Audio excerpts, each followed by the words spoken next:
Epictetus, 55 to 135 AD. If anyone tells you that a certain person speaks ill of you, do not make excuses about what is said of you, but answer, "He was ignorant of my other faults, else he would not have mentioned these alone." We have 2 ears and 1 mouth so that we can listen twice as much as we speak. First say to yourself what you would be, and then do what you have to do. Don't explain your philosophy. Embody it. Other people's views and troubles can be contagious. Don't sabotage yourself by unwittingly adopting negative, unproductive attitudes. If you want to improve, be content to be thought foolish and stupid. It's not what happens to you, but how you react to it that matters. Freedom is the only worthy goal in life. It is won by disregarding things that lie beyond our control. It's not what happens to you, but how you react to it that matters. The key is to keep company only with people who uplift you, whose presence calls forth your best. Marcus Aurelius, 121 to 180 AD. Very little is needed to make a happy life. It is all within yourself and your way of thinking. The happiness of your life depends upon the quality of your thoughts. You have power over your mind, not outside events. Realize this, and you will find strength. Everything we hear is an opinion, not a fact. Everything we see is a perspective, not the truth. The best revenge is to be unlike him who performed the injury. Reject your sense of injury, and the injury itself disappears. Our life is what our thoughts make it. The universe is change, our life is what our thoughts make it. Dig within. Within is the wellspring of good, and it is always ready to bubble up, if you just dig. If you are distressed by anything external, the pain is not due to the thing itself, but to your estimate of it, and this you have the power to revoke at any moment. Musonius Rufus, 30 to 100 AD. To refrain from fault-finding and not to be irritated with the faults of others is a sign of good breeding. That man is truly good who practices virtue not for love of glory, but for love of virtue itself. One must never do that which is evil, regardless of whether or not one is wronged. It is our duty to do good deeds regardless of the ingratitude of those we help. One must never do anything shameful, even when alone. It is foolish to praise those who abstain from evil deeds because of fear of punishment, rather than because it is disgraceful to do evil.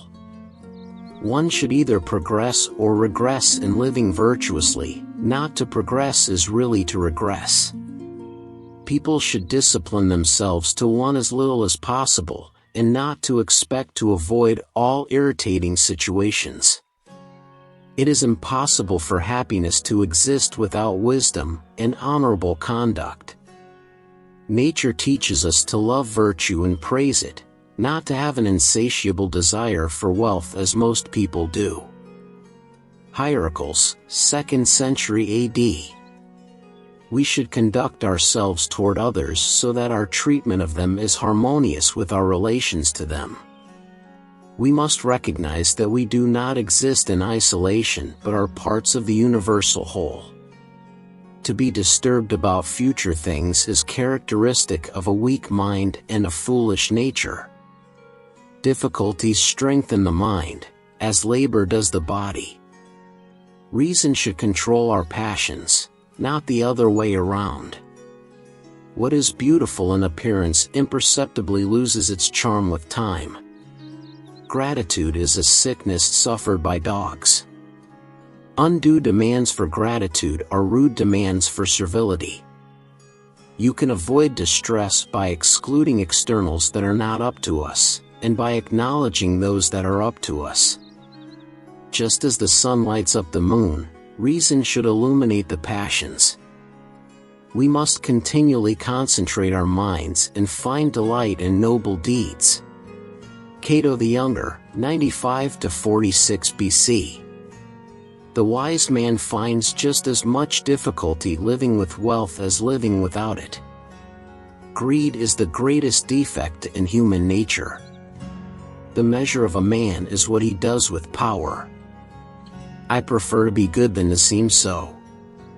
Advice about important matters should be given clearly and unambiguously. To add a library to a house is to give that house a soul. I would much rather people ask why no statue was erected to me, than why one was. Those in supreme power are advised to imitate the gods. They are merciful to many, rather than chastise a few. The fortune of those who squander it independently vanishes independently. Be harmonious, enrich the soldiers, scorn everybody else. Cleanthes, 331 to 232 BC. Continuous effort, not strength or intelligence, is the key to unlocking our potential. We must exercise ourselves in small things, and then proceed to greater. To reason about duties is itself a duty. Moral purpose is the nature of wisdom. Man must not only exist in reality, he must also learn to exist intelligently. If you always pay attention and consider what you do and say, you will rarely do amiss. Happiness depends upon ourselves. Do not trust prosperity, even if you had her nature. Her favor lasts only for a day. Observe constantly that all things take place by change.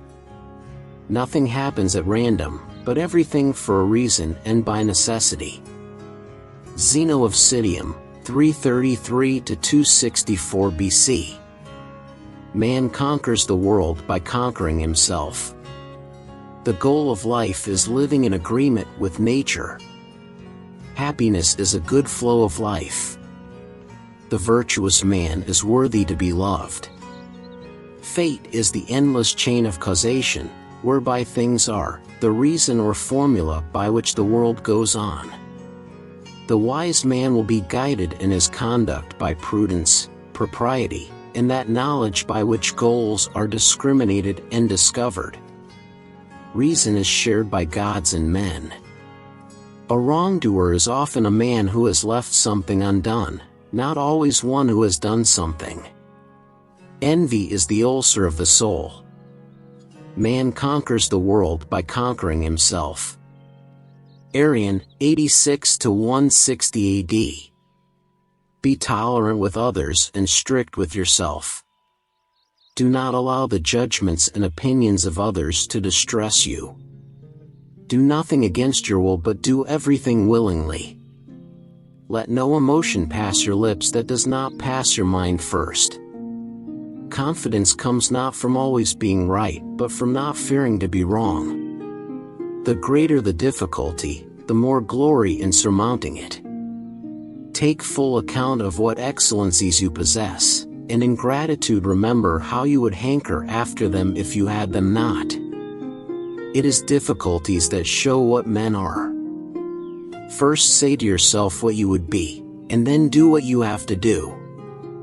The art of living is more like wrestling than dancing. Gaius Musonius Rufus, 1st century AD. To refrain from fault-finding and not to be irritated with the faults of others is a sign of good breeding.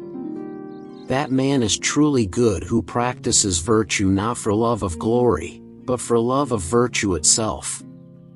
One must never do that which is evil, regardless of whether or not one is wronged. It is our duty to do good deeds regardless of the ingratitude of those we help. One must never do anything shameful, even when alone. It is foolish to praise those who abstain from evil deeds because of fear of punishment, rather than because it is disgraceful to do evil. One should either progress or regress in living virtuously. Not to progress is really to regress. People should discipline themselves to one as little as possible, and not to expect to avoid all irritating situations.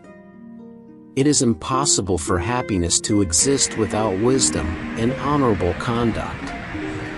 Nature teaches us to love virtue and praise it, not to have an insatiable desire for wealth as most people do.